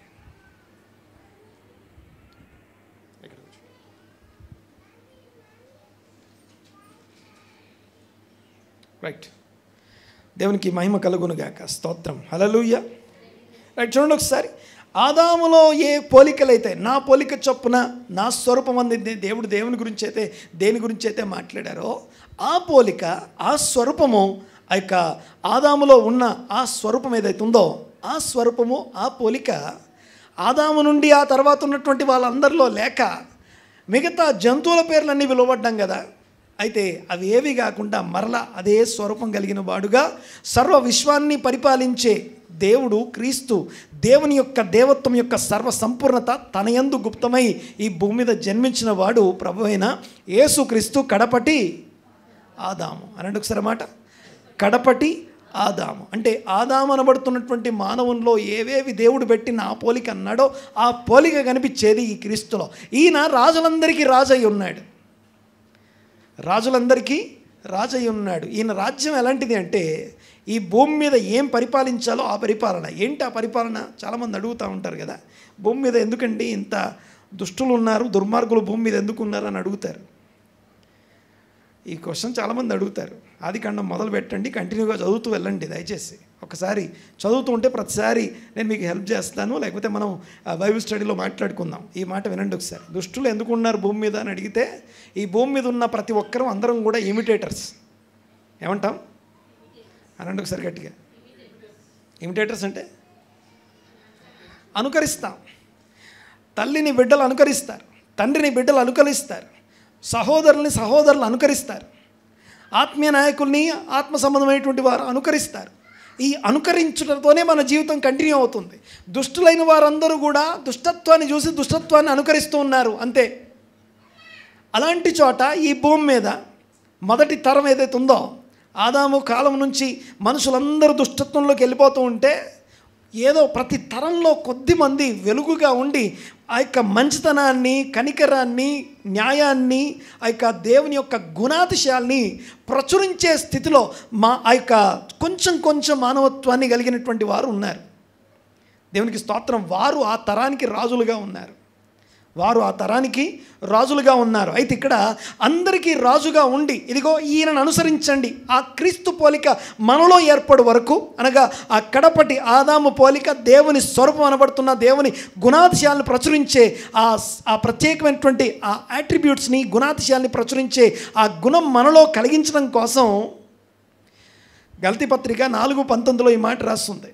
ఆ పోలిక మనలో ఏర్పడడం కోసం ఆయన అంటాడు, నాకు అనండి ఒకసారి గట్టిగా, ప్రసవ వేదన కలుగుతుందట. ఏం కలుగుతుందట అంటే, ప్రసవ వేదన అంటే బిడ్డను కనేముందు ఎంత నొప్పులు పడుతుందో ఆ నొప్పి ఎవరు కూడా, అనగా ఆ తల్లికి అది మరో జన్మతో సంబంధం, అనగా చనిపోయి తిరిగి జన్మించినంత పని అవుతుంది. అంత నొప్పి పడ్డప్పుడు ఆ బిడ్డ పుట్టడం కోసం తల్లి ఎలా నొప్పిని భరిస్తుందో నాకు కూడా ప్రసవ వేదన కలుగుతుంది. ఎందుకు అంటే మీలో ఏం ఏర్పడాలట? చదువు ఒకసారి 4:19 గలతీ పత్రిక 4:19. నా పిల్లలారా, క్రీస్తు స్వరూపము మీ అందు ఏర్పడు వరకు మీ విషయమై మరలా నాకు ప్రసవ వేదన కలుగుచున్నది. మిమ్మును గూర్చి మీ విషయమై మరలా నాకు ప్రసవ వేదన కలుగుచున్నది. దేవునికి స్తోత్రం కలుగును గాక. ఆ ప్రసవ వేదనకి కారణం ఏంటంటే క్రీస్తు పోలిక. ఏంటా క్రీస్తు పోలిక అంటే, దేవుడు ఏ పోలికలో ఆదామును సృష్టించాడో ఆ పోలిక అంతా పోయింది. ఇందాక నుంచి మాట్లాడుకుంటున్నాం మనం. పశువుల పేర్లు, జంతువుల పేర్లు, పలానా వాటి అన్నిటితో పిలువబడుతున్నాడు మానవుడు. అవన్నీ పోయి మరలా క్రీస్తు పోలిక ఏర్పడు వరకు, అలా ఏర్పడినటువంటి ఆ క్రీస్తు పోలిక, క్రీస్తే రాజుల రాజు, తరతరములకి యుగయుగములకి ఆయన సింహాసనం స్థిరంగా ఉంది, ఆయన రాజు అయి ఉన్నాడు. ఆ రాజును అనుసరించే ఆ క్రీస్తును పోలి నడుచుకునే వారందరూ కూడా రాజులైన యాజక సమూహం అంటాం వాళ్ళని. ఆమెనండి గట్టిగా, క్రీస్తును పోలి నడుచుకునే వారందరూ కూడా ఏమవుతారండి? రాజులు అనండి ఒకసారి గట్టిగా. ఏం టాపిక్ మాట్లాడుకున్నాం మనం? మళ్ళీ ఒక్కసారి చెప్పండి కొంచెం గట్టిగా. వసంతకాలమున రాజులు యుద్ధమునకు పోవు సమయం. దేశం మీదకి యుద్ధం వచ్చింది కాబట్టి యుద్ధం చేయలేదు రాజు అనట్లేదు ఇక్కడ. యుద్ధాలు చేయాల్సినటువంటి సీజన్ అట. ఏంటా యుద్ధం, ఏంటా రాజులు, ఏంటా వసంతకాలం. వసంతకాలం అంటే మాట్లాడుకున్నాం, ఇశ్రాయేలు రాజ్యంగా ఏర్పడడం వసంతకాలం. వసంతకాలం ఆల్రెడీ వచ్చిందని మాట్లాడుకున్నాం. రెండోది మాట్లాడుకున్నాం, రాజులు ఎవరు అంటే క్రీస్తును అనుసరించే ప్రతి ఒక్కరూ రాజులైన యాజక సమూహమై ఉన్నాం. ఆమేన్. రాయల్ ప్రీస్ట్హుడ్, రాయల్టీ, క్రీస్తు యేసు యొక్క రాయల్టీ మనలో ఉన్నంతసేపు మనము రాజులమై ఉంటాం. ఈ రాజుల కోసం ఏమున్నాయంటే, వసంతకాలంలో రాజులు నిద్రపోవడానికి కాదు, వసంతకాలంలో రాజులు తమ సొంత పనులు చూసుకోవడానికి కాదు, వసంతకాలంలో రాజులు ఇదిగో నా స్వలాభము, నేను, నాది, నాకు ఇవి ఉంటే చాలు అనుకుని వెళ్ళే జీవితం కాదు. కానీ రాజులు చేయవలసిన ముఖ్యమైన బాధ్యతాయుతమైన యుద్ధాలు ఉన్నాయి. ఏంటా యుద్ధాలు? రాజుల యుద్ధాలు. మూడో అంశం, మొదటి అంశం ఏం మాట్లాడుకున్నాం? వసంతకాలం అంటే ఏంటో మాట్లాడుకున్నాం. దావీదు తన జీవిత కాలంలో ఒకే ఒక తప్పు చేశాడు. ఏంటంటే వసంతకాలంలో రాజులు పోయి యుద్ధం చేయాల్సినటువంటి సమయంలో ఆయన వండుకొని నిద్రపోయాడు. ఆ రోజు పడుకోకుండా యుద్ధానికి వెళ్ళిపోయి ఉంటే ఇంత సమస్య వచ్చేది కాదు. గడిచిపోయిన కాలాన్ని మళ్ళీ వెనక్కి వెళ్ళి మార్చలేం. ప్రసంగి గ్రంథంలో మాట్లాడుకున్నాం, అందులో ఒక మాట రాసి ఉంటుంది ఏంటంటే, గడిచిన కాలపు దినములే మంచివి అనేవాళ్ళు బుద్ధిహీనులు అంటాడు. పాత రోజులే బాగున్నాయి అని చెప్పే వాళ్ళంతా కూడా ఏంటట? బుద్ధిహీనులు, అజ్ఞానులట. ఎందుకు బుద్ధిహీనులో తెలుసా? ఎందుకంటే వీరు ప్రస్తుతాన్ని అనుభవించలేరు. ఈ రోజున నెక్స్ట్ డే అంటారు. మళ్ళీ ఈ రోజున రేపు వెళ్ళిన తర్వాత నిన్ననే బాగుండే అంటాం. నిన్నేమన్నాం?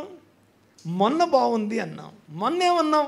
మొన్న బాగుంది అన్నాం. ఇది బుద్ధిహీనత, ఒక చక్రం ఇది అని మాట్లాడుకున్నాం. సరే గమనించండి, గడిచిపోయిన దినాలు కాదు కానీ ప్రస్తుతాన్ని అనుభవించుట. దేవునికి స్తోత్రం కలుగును గాక. అయితే ప్రస్తుత కాలాన్ని అనుభవించే జ్ఞానయుక్తమైనటువంటి మన కోసం వసంతకాలానికి వచ్చాం. రాజులైన మనం చక్కగా వసంతకాలము అనే సందర్భానికి చేరుకున్నాం. ప్రస్తుతం ఉన్న స్పిరిచువల్ సీజన్ పేరు వసంతకాలం. ఈ వసంతకాలంలో రాజులైన వారందరూ కూడా ఏం చేయాలి?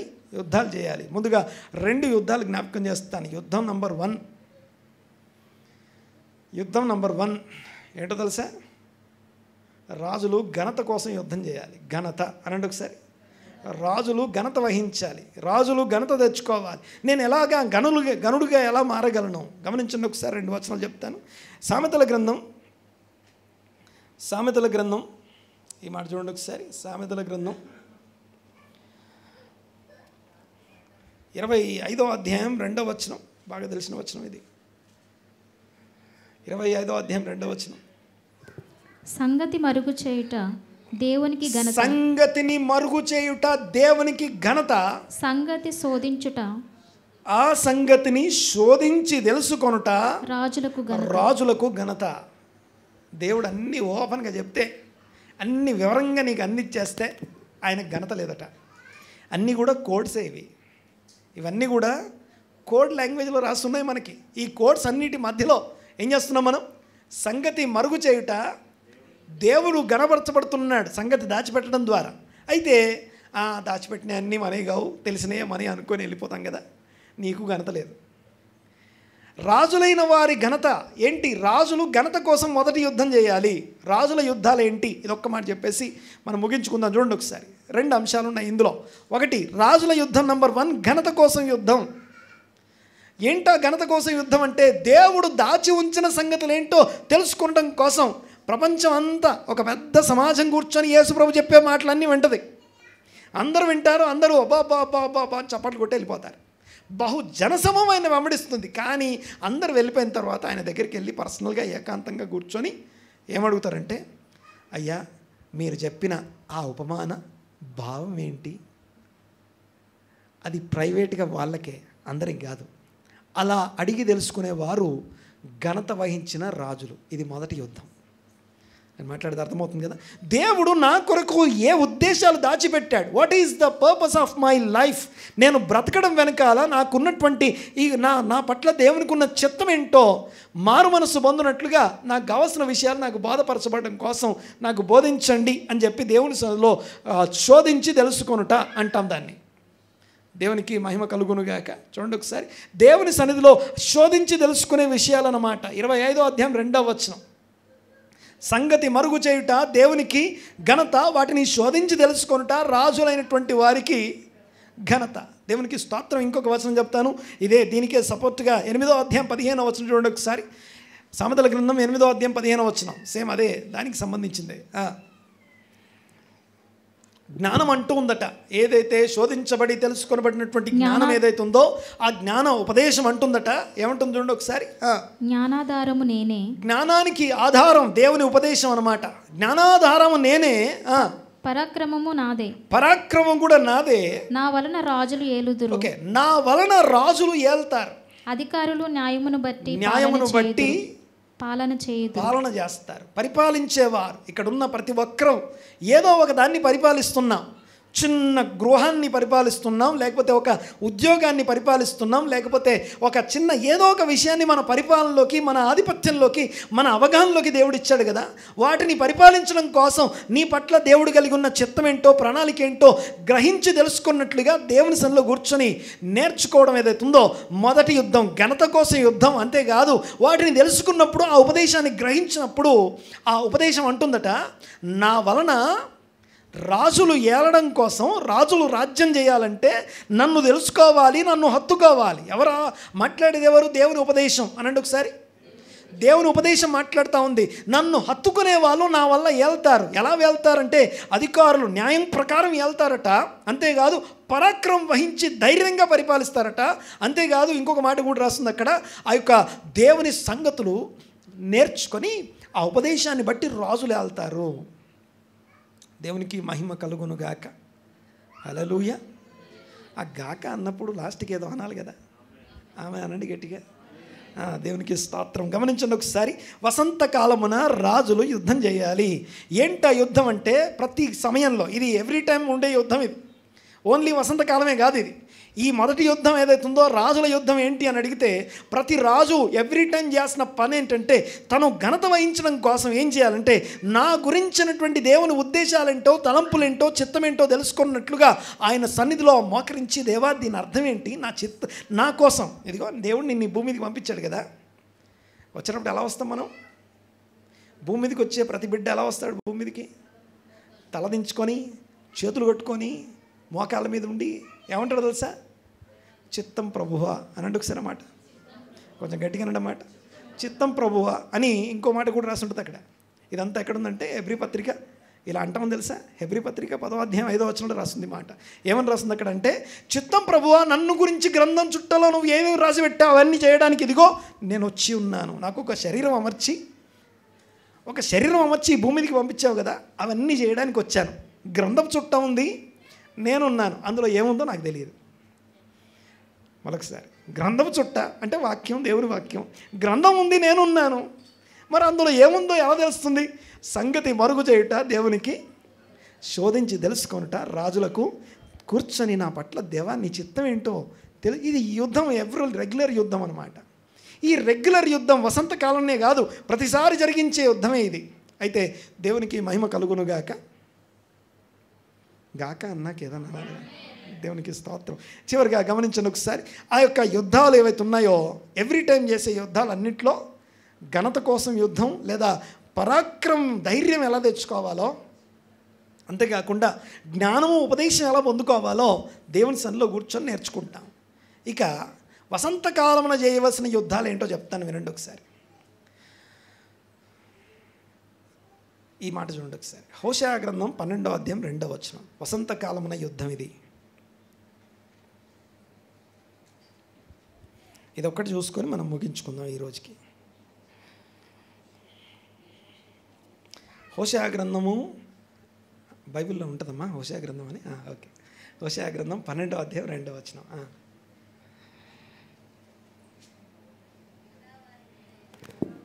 యూదా వారి మీద యెహోవాకు వ్యాజ్యము పుట్టెను.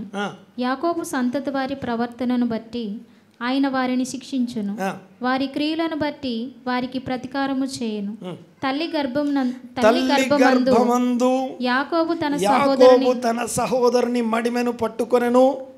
మగసిరి గలవాడై అతడు దేవునితో పోరాడెను. తర్వాత అతడు దూతతో పోరాడి జయముందెను. అతడు కన్నీరు విడుచుచు అతని బతిమాలెను. బేతేలులో ఆయన అతనికి ప్రత్యక్షమాయెను. అక్కడ ఆయన మనతో మాట్లాడాను. చాలు, ఈ ఒక్క మాటను చూసుకొని ముగించుకుందాం. దేవునికి స్తోత్రం, హల్లెలూయా.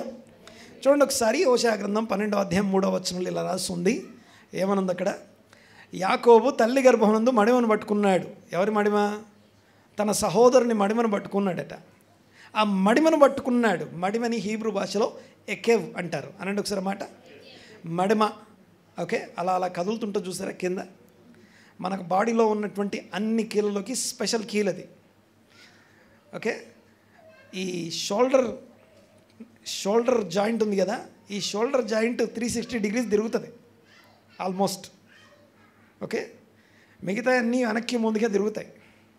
మిగతా కీళ్ళన్నీ కూడా, జాయింట్స్ అన్నీ కూడా వెనక్కో ముందుకో పోతాయి. ఒక్క షోల్డర్ మాత్రమే. అవి కాకుండా ఈ షోల్డర్ కంటే ఆ కింద ఉన్నటువంటి మడముందే, అది చాలా ప్రత్యేకం. అది కూడా జాయిస్టిక్ లాగా అన్ని వైపులా తిరుగుతూ ఉంటుంది అనమాట. అంటే ఎటు పడితే అటు కొట్టుకొని పోయేది. అలాంటి మడమను పట్టుకున్నాడట. ఎవరు? ఎకెవ్ని పట్టుకున్నావు కాబట్టి ఆయన ఏమన్నారట? యాకోబ్ అని పిలిచారు. ఆయన పేరు యాకోబు అయ్యింది. సరే, అది ఎందుకు అనే తర్వాత సంగతి. కానీ అసలు విషయం ఏంటంటే, ఆ యాకోబు మగసిరి గలవాడై పోరాడాడు అని రాస్తుంది. ఓకే, ఎలా పోరాడట? ఇందాకేమనుకున్నాం? పరాక్రమం నా వలన తీసుకుంటారు అని జ్ఞానం అన్నదట. ఆ పరాక్రమాన్ని, మగసిరిని తీసుకొని ఈ యాకోబు పోరాడాడట. ఎవరితో పోరాడాడు? దేవునితో పోరాడాడు, దూతతో పోరాడాడు అని రాస్తుంది. క్వశ్చన్ ఏంటంటే, దేవునితోని ఫైటింగ్ దేనికోసం చేస్తున్నాడు? కొంచెం ఆన్సర్ చెప్పండి, ప్రయత్నం చేయండి, కొద్దిగా ఆలోచించండి. అంటే మనం switch off your brains, leave your brains at your home అలాంటివి ఏం లేకుండా మనం ఆలోచించడానికి ఇక్కడికి వచ్చాం. కొద్దిగా దేనికోసం యుద్ధం చేస్తున్నాడు ఆయన, పోరాడుతున్నాడు? ఒక్కటి చెప్పండి. ఆశీర్వాదం కోసం. రైట్, నన్ను ఆశీర్వదించదే కానీ నేను నిన్ను విడిచిపెట్టను అంటున్నాడు కాబట్టి ఆశీర్వాదం కోసం. ఏం ఆశీర్వాదం కావాలి ఆయనకి? డబ్బులు కావాలా? ఆశీర్వాదం అంటే ఏంటి? డబ్బులా? ఆశీర్వాదం అంటే ఏంటి? రాజ్యాలా? ఆరోగ్యమా? ఏం కావాలి ఈయనకి? కొద్దిగా ఆలోచించండి ఒకసారి. ఇంతకీ యాకోబు దేన్ని అడుగుతున్నాడు, ఏం పొందుకున్నాడో చెప్పండి. ఇంకోటి, ఎప్పుడు ప్రార్థన చేస్తున్నాడు అని అడిగితే ఆయనకు ఒక పెద్ద సమస్య ఎదురుకొచ్చింది. ఏంటా సమస్య? ఏశావు అంటే తన ఓన్ బ్రదర్. ఎవరి మడిమైతే పట్టుకొని బయటికి వచ్చాడో ఇప్పుడు ఆయన కత్తి పట్టుకొని వస్తున్నాడు. ఎవరి మడిమ పట్టుకొని ఈయన బయటికి వచ్చాడో ఇప్పుడు ఆయన కత్తి పట్టుకొని వస్తున్నాడు. ఎందుకు అంటే ఆ కత్తి పట్టుకొని ఇప్పుడు ఈయన చంపేయడానికి, నరికేయడానికి, చంపడానికి వస్తున్నటువంటి సహోదరుని బట్టి ఏమని ప్రార్థన చేస్తాం? సహోదరుడు ఎవరన్నా కత్తి పట్టుకొని నిన్ను చంపడానికి వస్తుంటే నువ్వు దేనికోసం ప్రార్థన చేస్తావు? వాడి నుంచి తప్పించు ప్రభువా అని ప్రార్థన చేస్తాం. లేకపోతే వాడిని మధ్యలోనే ఏదైనా చేసేసి ప్రభువా అని ప్రార్థన చేస్తాం. ఏమని ప్రార్థన చేస్తున్నాడు ఈయన? ఏం అడుగుతున్నాడు అసలు? యాకోబు ప్రార్థన సారాంశం ఏంటి? యాకోబును పట్టుకొని దేవుడు అంత గొప్పగా మగసిరి గలవాడై పోరాడండి యాకోబు. అస్సలు పోరాటం అంటే ఇది, అసలు ఇది కదా ఆత్మీయ జీవితం అన్నట్టుగా దేవుడు అంత గొప్పగా మాట్లాడుతున్నాడు. ఏంటి ఆయన పోరాటం ఏంటి? ఏంటంటే కొద్దిగా ప్రయత్నం చేస్తే మంచిది, సమయం లేదు కాబట్టి నేనే చెప్పేస్తా. యాకోబు ఏం అడుగుతున్నాడు దేవుణ్ణి?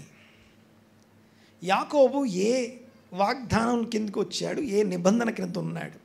అబ్రహాము నిబంధన క్రింద ఉన్నాడు. అబ్రహాము, ఇస్సాకు, యాకోబు కదా. వీళ్ళ నిబంధన ఏంటో తెలుసా? ఓకే, మొదట సువార్త అబ్రహాంకి ప్రకటించబడిందని రాస్తుంది వాక్యంలో. ఫస్ట్ గాస్పల్ ఎవరికి? ఏంటి గాస్పల్ తెలుసా? అబ్రహామా, నిన్ను నీ సంతానాన్ని ఇస్తాను, ఆ సంతానంలో ఈ భూమి మీద ఉన్న వంశాలన్నింటినీ తీసుకొచ్చి నీ సంతానంలో అంటుగట్టి దీవిస్తాను. ఓకే, మరొకసారి ఏం చెప్పాడు అబ్రహాంతో? దేవుడు ఏం చెప్పాడు? నేను నీకు సంతానం ఇచ్చి ఆ సంతానమునందు భూమి మీద ఉన్న సకల వంశాన్ని తీసుకొచ్చి అంటుగట్టడం అంటే తెలుసా? పనికి మాలిన చెట్లన్నీ, పనికి మాలినటువంటి ఆ యొక్క కారు అనగా చెడిపోయిన వేరు కలిగినటువంటి చెట్లన్నింటినీ నరికి తీసుకొచ్చి ఏం చేస్తానంటే నీ సంతానంలో అంటుకడతానంటే ఇక నుండి నీ వేరు వాళ్ళని భరిస్తుంది. నీ వేరు వలన వారు బ్రతుకుతారు, నీ వేరులో నుండి వారు జీవం పొందుతారు. ఈ వాగ్దానం అబ్రహాంకి చేయబడింది. వాగ్దాన నిబంధనల క్రింద ఉన్న అబ్రహాంకి, ఇస్సాకుకి, యాకోబుకి, ముగ్గురు కూడా నేను నీకు సంతానం ఇస్తాను, నీ సంతానము ఆశీర్వదించు, ఆ సంతానానికి రాజ్యము, ఆ సంతానానికి స్థిరపరచబడ్డా. యాక్చువల్గా అదే ఆశీర్వాదం మళ్ళీ నాకు ఇవ్వని అడుగుతున్నాడు అంతే. ఆల్రెడీ డబ్బులు ఆయన దగ్గర ఎన్నున్నాయో లెక్క తెలిస్తే యాకోబు ఆ అన్నొచ్చి మీద పడతాడని తెలిసినప్పుడు అన్నీ లెక్క చేశాడట. పనులు ఎంతమంది ఉన్నారు, దాసుదాసీలు ఎంతమంది ఉన్నారు అన్నీ లెక్క చేసి, మందలు ఎన్నున్నాయో లెక్క చేసి వాటిని రెండుగా విడగొట్టాడట. ఆ రెండుగా విడగొడితే యాకోబుకు ఒక విషయం అర్థమైంది. వెంటనే ఆరాధించడం మొదలుపెట్టాడు. ఏంటో తెలుసా? నేను ఇన్ని రోజులు ఒక్కంతనే ఉన్నాను అనుకున్నాను, నేను డబల్ ఆశీర్వదించబడ్డాను. లెక్క చూస్తే కానీ తెలియలేదు నాకు. యాకోబును రెండు ముక్కలు చేశాడట. అంటే పిల్లల్ని సగం, మందల్ని సగం, పనులు అందరినీ సగం చేసి ఒక భాగాన్ని అన్న మీద పడి నా పిల్లల్ని చంపేసిన ఇంకో భాగం ఉంటుంది అనేది ఆయన ప్లాన్. ఆ లెక్క తెలిసిన తర్వాత ఆయనకు అర్థమైన విషయం ఏంటంటే దేవుడు నన్ను ఒక్కంత ఆశీర్వదించాడు అనుకున్నాను. లేదు, లెక్క చేస్తే తెలుస్తుంది దేవుడు నిన్ను అంత ఆశీర్వదించాడు. లెక్క చూస్తే తెలుస్తుంది దేవుడు నీకు ఎన్ని మేలులు చేశాడో. సాతానుడు వచ్చి నిన్ను దేవుడు నీకు ఏమేమి మేలు చేశాడు చెప్పు అని అడగడు. ఏమడుగుతాడు తెలుసా? ఏమేమి ఇవ్వలేదో చెప్పు అని అడుగుతాడు. దేవుడు నీకు ఏమేమి ఇవ్వలేదో, ఇదిగో ఈ తోట చెట్లలోని ఫలంలోని ఏదేమి తినలేదో చెప్పు, లిస్ట్ చెప్పు అంటే అప్పుడు లోపల నుంచి అంతా కూడా గ్రాటిట్యూడ్ అనేది జనరేట్ చేసే ఒక దాన్ని ఏమంటాం, ఆ గ్రాటిట్యూడ్ని జనరేట్ చేసేది ఆగిపోద్ది. ఆ గ్లాండ్ పనిచేయడం ఆగిపోద్ది, విటమిన్ జి ఆగిపోద్ది లోపల. గ్రాటిట్యూడ్ ఆగిపోయి దేవుని మీద ద్వేషము, కోపము, అది ఇవ్వలేదు దేవుడు, ఇది ఇవ్వలేదు దేవుడు, ఏమేమి ఇవ్వలేదో మాట్లాడతాం. కానీ ఏమేమి ఇచ్చాడు చెప్పని రాస్తే కృతజ్ఞత లోపల నుంచి తనుకొని వచ్చి కృతజ్ఞతాస్తులు చెల్లిస్తాం. అయితే యాకోబు తనని తాను చూసుకున్నాడట. ఎంత ఆస్తుంది అని చూసుకుంటే పిల్లలకి పిల్లలు ఉన్నారు, మంచి ఆత్మీయ సంబంధమైనటువంటి సంతానం గోత్రకర్తల్ని కన్నాడు. అంతేకాదు మంచి దాసదాసీలను తను కలిగి ఉన్నాడు, మందలు ఇవన్నీ కూడా కలిగి ఉన్నాడు, ఆస్తులన్నీ ఉన్నాయి ఆయనకి, ఏమీ తక్కువ లేదు ఆయనకి. కానీ నేను ఉట్టి చేతిలో కర్ర పట్టుకొని ఇక్కడికి వచ్చాను, నన్ను ఎంత ఆశీర్వదించావా ప్రభువా. మన నిజస్థితి, మన పాత స్థితికి వెళ్ళి ఎక్కడ మొదలు పెట్టామో, ఎక్కడి నుంచి ఎక్కడికి వచ్చామో ఒక్కసారి లెక్క చేసుకుంటే స్తుతించకుండా ఉండలేము దేవుణ్ణి. హల్లెలూయా, దేవునికి స్తోత్రం కలుగునుగాక. మళ్ళీ అనలే ఎవరు? హల్లెలూయా, ప్రైజ్ ది లార్డ్. గమనించండి ఒకసారి. నా పాయింట్ ఏంటంటే మరి ఈ ఆశీర్వాదం అడగట్లేదు ఆయన. ఆస్తులు ఇవ్వమని అడగట్లేదు, ఇంకేదో ఇవ్వమని అడగట్లేదు. ఏమంటున్నాడు? నన్ను నా ప్రాణం ఇవ్వని కూడా అడగట్లేదు, ప్రాణభిక్ష పెట్టమని కూడా అడగట్లేదు ఆయన. ఎందుకంటే ఆయన ప్రాణం నిత్యత్వ సంబంధమైందని ఆయనకి తెలుసు. ఇంకో విషయం ఏంటంటే ఇప్పుడు ఆయన ఏమడుగుతున్నాడంటే, ఏ సంతానం నందు సకల వంశాలు అంటుకట్టబడును అని యోగ్యునిగా నన్ను నిలబెట్టి తయారు చేసి పంపించావో, ఇప్పుడు నాలో అంటుకట్టబడి నాతో కలిసి ఉండి నాతో దీవించబడవలసినటువంటి నా సహోదరుడే నా మీదికి ఖడ్గం పట్టుకొని వస్తున్నాడు కదా, చంపడానికి వస్తున్నాడు కదా. అలా చంపడానికి వచ్చే స్థితి, ఈ సాక్ష్యం నాకు బాగలేదు అని ప్రార్థన చేస్తున్నాడు. నీ యందు సకల వంశాలు అంటుకట్టబడాలి అంటే ఎట్లుంటుందంటే, ఉన్నోళ్ళని నిర్లక్ష్యం చేసి దేనోళ్ళు ఎవరో కావాలని కోరుకుంటాం. ఉన్న దేవుడు నీకు ఇచ్చిన దాన్ని నిర్లక్ష్యపెట్టి ఇయ్యని దేన్నో ఆశపడతా ఉంటాం. మాట్లాడేది అర్థమవుతుంది కదా, గమనించండి ఒకసారి. లేనిది ఇంకేదో ఆశపడతా ఉంటాం, కానీ అసలు విషయం దేవుడు నీకేమి ఇచ్చాడో వాటిని చూస్తే చాలా విషయాలు అర్థమవుతాయి. సరే, నా పాయింట్ ఏంటంటే, ఇక్కడ యాకోబు ఏమంటున్నాడంటే, ఇదిగో నువ్వు నాకు ఇచ్చిన సహోదరుడే నాకు విరోధి అయి కత్తి పట్టుకొని వస్తున్నాడు, చంపడానికి వస్తున్నాడు.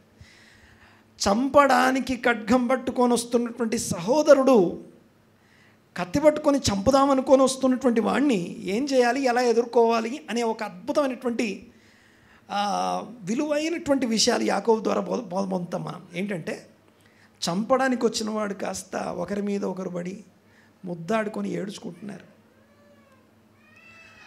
అంత ప్రభావితం చేయగలిగిన పాజిటివ్ ఇన్ఫ్లుయెన్స్ అనండి ఒకసారి, ఇంకోసారి గట్టిగా. ఆ పాజిటివ్ ఇన్ఫ్లుయెన్స్ చేయగలిగినటువంటి ఆత్మని, వాక్యాన్ని, ఉపదేశాన్ని రాజులకి దేవుడు ఇచ్చాడు. దేవునికి స్తోత్రం కలుగునుగాక. ఈ రోజున మనందరికీ కూడా అదే వాగ్దానం ఉంది. ఆ మెస్సయ్య శిష్యులంగా క్రీస్తు శిష్యుని నువ్వు అయ్యావు అంటే అబ్రహాము ఆశీర్వచనం కిందికి వచ్చావు కదా. దేవుడు నీ నుంచి కోరుకునేది నీ అందు నీ చుట్టూన్నటువంటి వారందరినీ అంటుగట్టాలని ఆశపడుతున్నాడు. అయితే అంటుగట్టాలి అంటే, వారందరినీ నీలో అంటుగట్టాలంటే దానికి తగినంత ఆత్మీయ జీవితం ఉండాలి కదా. దానికోసం పోరాడుతున్నాడు ఆయన. యాకోబు పోరాటం ఏంటంటే, నా వాళ్ళే నాలో అంటుకట్టబడలేదు ప్రభువా, నా వాళ్ళే నన్ను చంపడానికి వస్తున్నారు, ఇక నాకు సాక్ష్యం ఎక్కడిది, ఇంకెవరో నాలో ఎలా అంటుకట్టబడతారు, నన్ను ఆశీర్వదించు ప్రభువా అని చెప్పి మగసిరి కలవాడై దూతతో పోరాడెను. నన్ను విడిచిపెట్టని దూత అడుగుతుంటే ఆయన విడవలేదట. దీనికోసం ఆయన ప్రార్థన చేసేది. అంటే ఆయన ప్రార్థన చేసేది, నా మీదికి వచ్చే నా సహోదరుడు నాలో అంటుకట్టబడే అంత ఆత్మీయ జీవితం నాకు ఇవ్వు అని అడుగుతున్నాడు. హల్లెలూయా, దేవునికి స్తోత్రం కలుగునుగాక. ఈ రోజున మనలో అంటుకట్టబడే అంత ఆత్మీయ జీవితం మనకు ఉందా లేదా అనేది ప్రశ్న. రాజులైన వారు వసంతకాలం వచ్చింది కాబట్టి యుద్ధాలకు వెళ్ళాలి. This is the best time to war against your flesh. నీ యొక్క శరీర క్రియలకు విరోధంగా నీ మీద నువ్వే యుద్ధం చేసుకోవాల్సి ఉంది కదా. అలాంటి యుద్ధ సమయంలో యుద్ధం అంతా జరుగుతుంటే దావీదు ఏం చేశాడంటే, పడుకొని నిద్రపోయి ఇశ్రాయేలందరినీ యోవాబునిచ్చి యుద్ధానికి పంపించాడట. యుద్ధానికి పోయినోళ్ళు గెలిచారు, యుద్ధం పోకుండా ఆగినోడు ఓడిపోయాడు. జీవితకాలం తరతరాలకి ఓడిపోయాడు. దీని ఎఫెక్ట్ నెక్స్ట్ జనరేషన్ దాకా కొనసాగింది. అది దేవునికి స్తోత్రం కలుగునుగాక. తన ఆత్మీయ జీవితం వలన కలిగినటువంటి ధన్యతలు, దీవెనలు, ఆశీర్వాదాలు ఇప్పటిదాకా మనం మాట్లాడుకున్నట్టుగానే అదే దావీదు చేసిన ఒక తప్పు ఏదైతే ఉందో, ఒకే ఒక్క తప్పు అని ఉంది కదా, ఆ తప్పు యొక్క రిజల్ట్ నెక్స్ట్ జనరేషన్ అనుభవించిందండి. ఆ నెక్స్ట్ జనరేషన్ అనుభవించింది. మనం చేసే ఆత్మీయ తప్పులు ఏ పర్యవసానాలు లేవు అనుకుంటాం. నో, ప్రతి పాపానికి పర్యవసానం ఉంది. అందరం లేచబడదాం ఒకసారి. ఈ రోజున మనం చేయాల్సిన యుద్ధాలు ఏంటి? వసంతకాలం వచ్చింది, యుద్ధాలు చేయాల్సిన సమయం, ప్రార్థన చేయాల్సిన సమయం, ప్రార్థనలో పోరాడాల్సిన సమయం వచ్చింది. ఒకటి, దేవా నా పట్ల నీవు కలిగి ఉన్న చిత్తం ఏంటి? నేను ఇంకా ఎందుకు బ్రతుకున్నాను ప్రభువా? ఇంకా నా జీవితపు బ్రతుకు దినములను ఇంకొక దినం ఎందుకు హెచ్చించావు? ఇంకొక వారం ఎందుకు ఇచ్చావు? ఆ వారంలో నేనేం చేయాల్సి ఉందో నాకు బోధపరచము, ఆ యొక్క మరుగైన సంగతులు నాకు వివరించు అని దేవుని ఉపదేశం కోసం చేసే పోరాటం. అంతేకాదు దేవుని సన్నిధిలో ఇదిగో నా అంత ఆత్మీయ జీవితం నాకు కూడా ఇవ్వు ప్రభువా. అనేకులు నాలో అంటుకట్టబడినట్లు అనేక కుటుంబాలు, సంఘాలు, వ్యక్తులు వారి జీవితాలను తీసుకొచ్చి ఇదిగో మాకు బోధించు అని మాట్లాడే అంత ఆత్మీయ జీవితం నాకు అనుగ్రహించయ్యా. ఈ భూమి మీద ఉన్న దుష్టులందరూ ఎందుకు దుష్టత్వాన్ని అనుసరిస్తున్నారంటే వాళ్ళు దుష్టత్వాన్ని చూసి దుష్టత్వాన్ని ఇమిటేట్ చేస్తున్నారు. ఈ భూమి మీద మంచిని లేకపోతే మానవత్వాన్ని, జస్టిస్, కైండ్నెస్ అనే మీ యొక్క ఫెయిత్ఫుల్నెస్ అనే మీ అట్రిబ్యూట్స్ని, మీ యొక్క గుణాతిశయాల్ని ప్రచురించే రాజులైన యాజక సమూహమై ఉండగా నాలో నుండి అవి వెళ్ళక నేను ఇంకా ఎందుకని క్రీస్తు స్వరూపం నాలో లేక నేను ఇబ్బంది పడుతున్నాను. కృప చూపించు ప్రభువా. 2 చేతులు పైకెత్తి కొద్దిసేపు నోరు తెరిచి బిగ్గరగా, దేవా నాతో మాట్లాడినందుకు మీకు వందనాలని ప్రార్థన చేద్దాం. వీలైన వాళ్ళు, మోకరించగలిగిన వాళ్ళు మోకరించండి, చేతులు ఎత్తండి. 2 నిమిషాలు నోరు తెరిచి స్తోత్రం చెల్లిస్తాం. దేవా నాతో మాట్లాడినందుకు మీకు వందనాలయ్యా. ఈరోజు నన్ను దర్శించినందుకు మీకు వందనాలు. వాక్యం చేత నన్ను దర్శించినందుకు మీకు వందనాలు.